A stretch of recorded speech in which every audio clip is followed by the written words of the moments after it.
Hello সম্মানিত viewers, আসসালামু আলাইকুম। আশা করি সকলেই ভালো আছেন।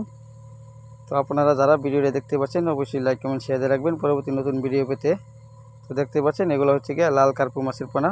কত সুন্দর দেখতে পাচ্ছেন, এক সাইজের লাল টকটকে কার্পু। তো আমাদের কাছে পাচ্ছেন সকল ধরনের কালারিং মাছের পোনা, এমনকি বাংলা কাপ জাতীয়, শিং, গুলশা, হাইব্রিড, মনোসেক্স, তেলাপিয়া সকল ধরনের পোনায় আমরা সারা বাংলাদেশে হোম ডেলিভারির মাধ্যমে বিক্রি করে থাকি। বাংলা যে কোনো ধরনের মাছের পোনা আমাদের কাছ থেকে সংগ্রহ করতে পারবেন। তো আমাদের স্ক্রিনে দেওয়া নাম্বারে যোগাযোগ করবেন। আমরা হোম ডেলিভারি দিয়ে থাকি এবং কি সরাসরি আমাদের প্রতিষ্ঠান থেকে সেও নিয়ে যেতে পারবেন। তো দেখতেই পাচ্ছেন মাছগুলো, এগুলো 4-5 ইঞ্চি সাইজ, আরও বড় মাছ দেওয়া যাবে। তো যারা এইগুলো মাছের পোনা চাষ করতে চান অবশ্যই আমাদের স্ক্রিনে দেওয়া নাম্বারে যোগাযোগ করবেন। তো সকলেই ভালো থাকবেন, সুস্থ থাকবেন। ধন্যবাদ। আর ভিডিওতে লাইক কমেন্ট শেয়ার করে রাখবেন পরবর্তী নতুন ভিডিও পেতে।